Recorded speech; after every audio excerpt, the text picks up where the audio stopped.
Dazhengzhao is thought to be 1,000 years old, although it may be older.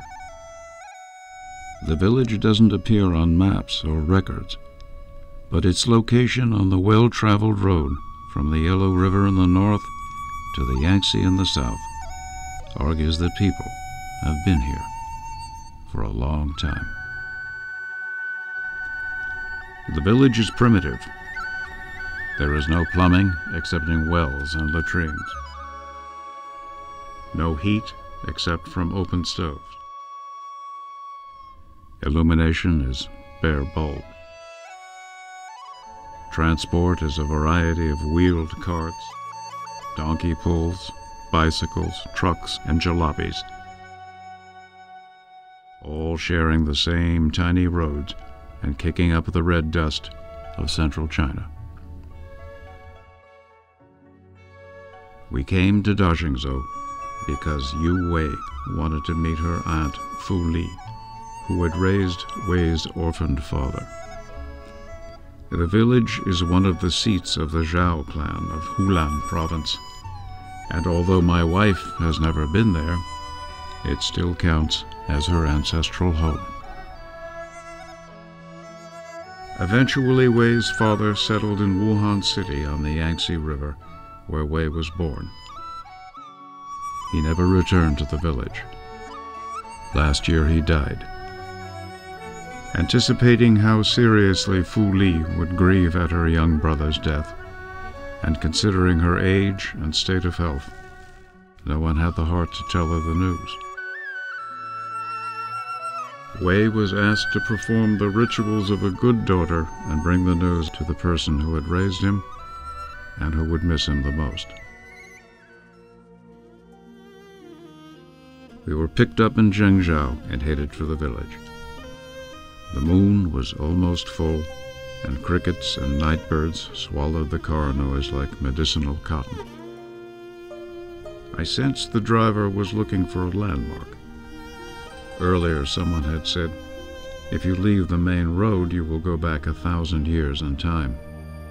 That sounded too good to be true, but the next turn brought us to a rough stone gate and a dirt path surrounded by walled compounds, and then, suddenly, they were there. A dozen villagers sprawled like a pride of lions in the dark, the Zhao clan, waiting for the long-lost Zhao princess who had become a famous dancer and now was coming home for the very first time to a place she had never been.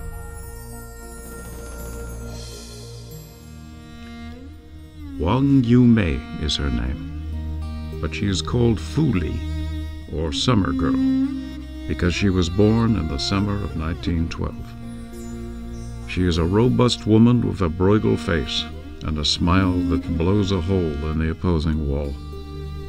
She cooked and worked the small gardens around the brick house with the flyaway rain gutters until a recent attack of cataracts.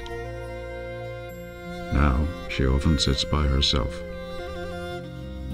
Wei's news about the father was sad enough, but the discovery of her aunt's near blindness was even worse. In remote rural areas, infirmities imposed by great age are accepted as part of the larger scheme of things. In her entire life, Summer Girl had never seen a modern doctor. Wei insisted that she visit a clinic in Shangge, several hours away. After initial resistance, the whole family decided to go.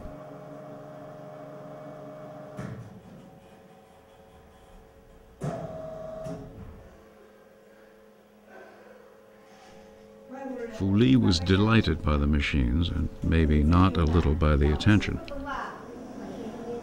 Her condition was curable, and an operation was scheduled for the next week.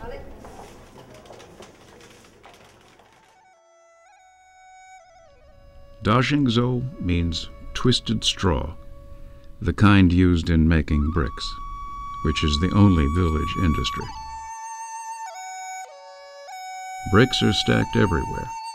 The compound walls are made of bricks, the houses and sidewalks are brick, as are the linings of upscale cook stoves and latrines. The glow that permeates the air comes from the interaction between floating brick dust and differing angles and intensities of slanting sunlight. People were amused by my presence. Whenever I left the house, someone always followed to companion me to the next location. But if I stirred too far, a sleepy-eyed relative would appear, usually Fu Li's second grandson, Jin Wei, a painter in his own right, who became my special keeper. The other grandson, Jin Hua, slept late and smoked too many cigarettes. He was the smart one, but there was something in his eyes that I didn't trust, like a cat sizing up its next meal. In late November, night settles fast. Houses offer shelter, but little warmth. Once the cooking flames are extinguished, Dazhengzhao experiences a collective intake of breath. Soon the ground will become hard, and the river ice over, and the families withdraw into their compounds. This night, I lie awake on a board mattress and a farm pillow, an inch of stuffing wrapped around a brick. I don't know the time, my watch is across the room, and I'm too cold to move. A train whistle sounds. It's a sound you don't hear in America anymore. A soundbite from another era transported across an ocean of time. The whistle sounds again, and I hear the tiny clacking noises as the train races along the track that lies beyond the wheat field. Light eventually comes. I go outside and poke my head through the gate. On the dirt road that fronts the river, someone is riding a bicycle with a small loudspeaker on its handlebars. The megaphone sets off some barking dogs that make it their business to follow the noise and then switch to a young woman riding to work, and finally to a charcoal peddler. When they all turn the corner, it is still again.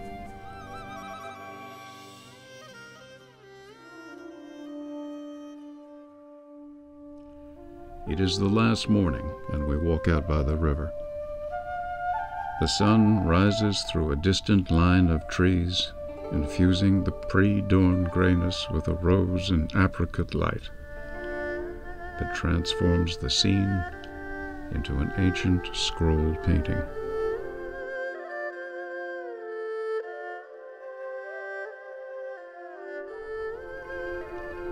Then we wander back through the small, dead-to-the-world village, a Chinese Oblamov.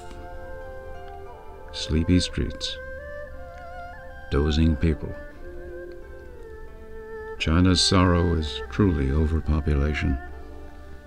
2 people handling one job while 3 wait in reserve. And young people growing quickly into early middle age when it is time to get off the economic highway and let the next generation through.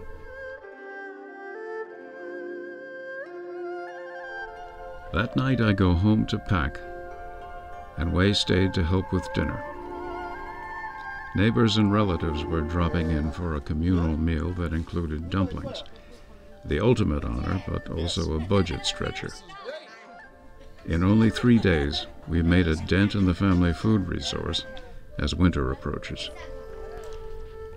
Jinhua has asked for a loan of 80,000 yen to purchase an earth-moving machine to rent to local farmers.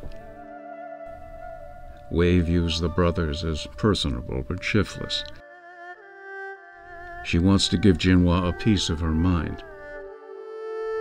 But knowing that we rely on him to get us to the airport tomorrow, I suggest we delay our answer until we're safely on the plane.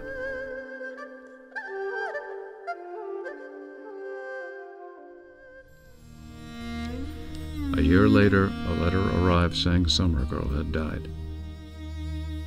She was buried in the wheat field in a pine wood box to encourage assimilation. grave will be tended until the spirit completes its journey. Then observances shift to the household altar, where I'm sure her framed portrait has already made its appearance. Visits to the grave will dwindle and the mound flatten. In 20 years, no one will know exactly where she is buried, and she will join the long succession of Chinese farmers already sleeping there.